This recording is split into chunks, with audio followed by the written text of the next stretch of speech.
I always turn to ALEC, first. It's one place where I know I'm going to be able to get good information, and then they can help direct me to anyone else that I need to get assistance from.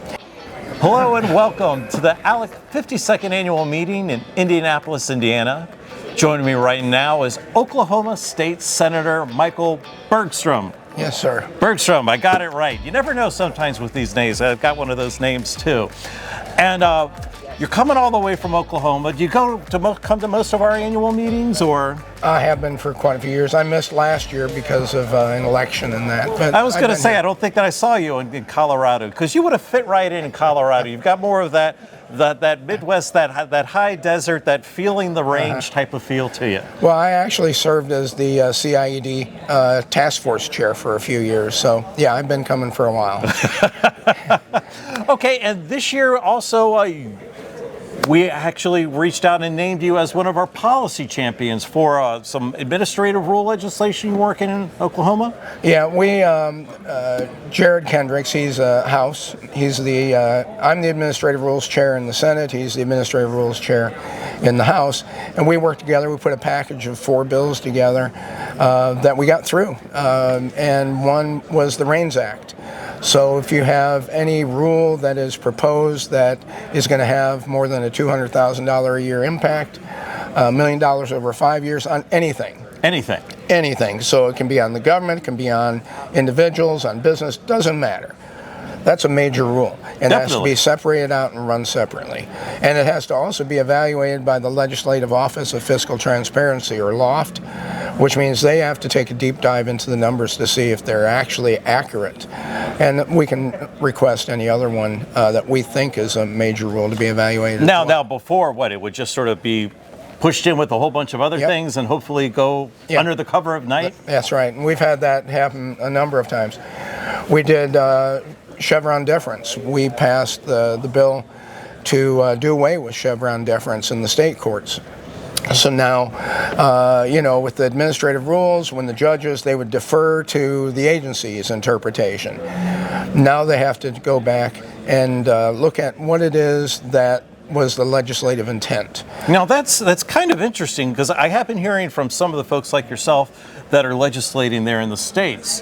Now, this goes down to the Looper decision, right? Yeah, that's part. We put that in it as well. But it's one of those things where it came out. It basically said that the judge no longer has to listen to the agencies who just make up the rules. That's right. They actually have to look at the law. Yeah. But I sort of thought when that came down, then that just happens. It's just going to magically appear throughout state to state. But you have to go step by step in every state in order to make that the law. Yeah, that's the decision applied to federal rules, federal agencies. We had to pass it to make it apply to the state agencies as well. And so we did. And we actually, in that particular bill, there was 4 different Supreme Court rulings that we incorporated into it. That's some heavy lifting, it seems like you're doing there. Well, but all dealing with administrative rules, and we were very fortunate. We got it passed, and the governor loved it and signed it. So, and we also had 2 more administrative rules that we did in that package of bills. The governor told me, he said, I want my Secretary of State to have more authority. I want us to have more authority dealing with these administrative rules rather than just a veto at the end. Right. So what we did is we said, here you go. You get to approve the rules up front. When they propose the rules and it comes to you and you don't like it, you can send it back to them and tell them to fix it, or it isn't going to go through. So he gets to block bad rules right up front, not having to wait till the end. And then the way that it works, it has been working in the past, is if you have a rule and it goes to the legislature and we don't do anything, then it goes to the governor, and the governor doesn't do anything, it goes into effect. That's the way it's been. Okay, so that sounds a little crazy. Yeah. Is this something that was sort of unique to Oklahoma, or is it something that happens more out west? Or am I just being naive, and this is how it happens with most states? No, I understand that there's a number of other states that have it the same way. And so I had Senate Bill 995, which what it said is no rule can go into effect can become law effectively unless it's approved by the legislature. And when I was talking through it with the governor and he was asking me questions about it, I said, Governor Stitt is fantastic. He's a great governor. And I actually believe he spoke at our annual meeting last year in Denver, and he was fantastic. I loved him up there on stage. Oh, he's great. He's a great guy. And when we were talking about it, I just said, Governor, I want you to think about it this way. Rules, when they go into effect, they have the effect of law. Same effect as a statute. Yeah. What statute should ever be allowed to go into effect that the legislature has not approved? And you said, okay, we'll do that one too. Well, because it makes sense overall, because if you, before Looper with all of that, when you did have all of these agencies just making things up out of whole cloth, there was no accountability. Yeah. At least if you and your colleagues go up and you're putting forward this law and this legislation, you get it passed. If somebody doesn't like it, they're going to call your office, they're going to raise money for your opponent, and they're going to vote for the other guy. At least there's accountantability that way. There's accountability. You know, if you're working for an agency, it's like you're not going to get fired because somebody didn't like the rule you made. Well, you know, Chairman Kendricks and I, we had a bill a couple years ago where we were actually combining an agency into another agency. So we were doing some consolidation. Well, that agency, they put forward rules for that, and Chairman Kendricks and I, we called him up on did a Zoom call with him, and said, "Your rules don't follow legislative intent." Well, their rule writer is going, "Oh no, I am quite sure that this is following legislative intent," blah blah blah. And after a little bit, I said, "Did you talk to the legislative authors of the bill?" And he goes, "No." I said, "Do you know who authored the bill?" And he's like, "Well, no." I go, "Would it surprise you to learn that Chairman Kendricks and I authored that bill?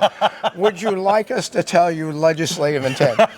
So needless to say, the folks that are in the agencies do not always understand legislative intent. So that, for me, that was evidence that we definitely needed to deal with Chevron deference. So. Oh, that's fantastic. It's, you know, hearing all these different things so that. What were you before, or are you now? Like, besides a legislator, do you have the second job, or are you a full-time legislator? No, I'm basically full-time legislator. Well, what were you before you became? Well, I actually had 3 different careers. You know, I spent about a decade working in land surveying and engineering. Okay. And then I spent a decade in journalism. Oh boy. And then, with a little bit of overlap, I spent about 2 decades in education. I was a teacher. Wow, okay. So it's a very unique perspective that you're bringing to the mix. Yes. Yeah, so I went into being a state senator, and basically I just took it on full time. Mm-hmm. You know, we're in session 4 months a year, but I'm working on it the entire rest of the year as well. And matter of fact, I have 3 different working groups that I'm working with right now because we have a good governor in Kevin Stitt. Yeah. And we're going to have him for 1 more year. So he's termed out, or he's terming out. So since he's terming out, I want to take advantage of that last year, and I have a very good relationship with him, and I'm working with his Secretary of State and his staff and him as well on different areas that we want to take on during this interim, and that we're studying and seeing what we can do for next year legislatively. Well, I guess, you know, what are some of the things that you're looking at, the sort of the priorities for the coming session? Well, a couple of them. I was just here in the Honest Elections program, the Academy, and elections is always something. Although Oklahoma ranks 7th in the nation in our elections, there's always areas that you can improve upon.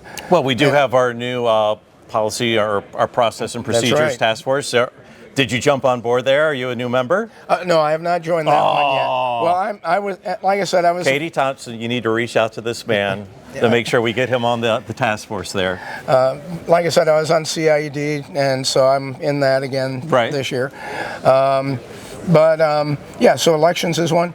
Another one, I have a working group that is dealing with the ABCs, you know, your agencies, boards, and commissions. Right.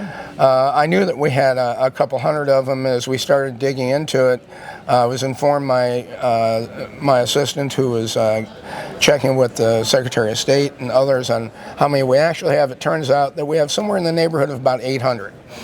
And so one of the areas that the governor's wanted to deal with for the last few years is consolidating and making them more efficient, more effective, and getting rid of the ones that we don't need. So I've been talking with him and working with his folks, as well as a number of organizations, including ALEC. Good. Appreciate it. On that. ALEC is, I always turn to ALEC, first. It's one place where I know I'm going to be able to get good information, and then they can help direct me to anyone else that I need to get assistance from. So on the ABCs, we're wanting to see which ones we can get rid of, and so our pro tem is interested in that as well. So, that's another area, and I've got other things, but that's pretty good size. This seems like a lot that you're juggling. Yes, but I'm a full-time state senator, so all I do. Well, then, did you think that this was where you're going to be ending up? At the very end, you're starting with this, you're starting with that, but all of this time you're thinking, if I was only there. If I was the only one talking to these guys and working with these guys when writing the legislation or debating these things on the floor, then I could get this good stuff done. Hey, there's lots of times that I wish that there was fewer people for me to have to fight against. On the other hand, I do enjoy the battle to some degree. It's always interesting. I always wanted to run for office, and I looked for opportunities to do it, and it just happened that when this seat was term limited out, I looked at it and said, yeah, I think I'm going to do this. And I was blessed. I was very fortunate and got into it. I've just won my third election, so this will be my last term. Ooh. And so, I've got 3 more years after this year. Mm-hmm. And so I'm, hitting the ground running this past session. Got a bunch of important things. Got the path to zero. Okay. That was one that Representative Mark LePack, who's also an ALEC member, he's the state chair from the House here. He and I worked on that for 3 years. Wow. And we got that through. It ended up with some adjustments, and the appropriation chairs finishing it up at the last week, but hey, we'll take it. We're glad to have it. Got a tax cut and path to zero income tax. That's a win. It's a lot of great stuff happening in the state of Oklahoma. Senator Bergstrom, appreciate you sitting down with us here at the ALEC 52nd Annual Meeting in Indianapolis. Thank you for having me. Thanks.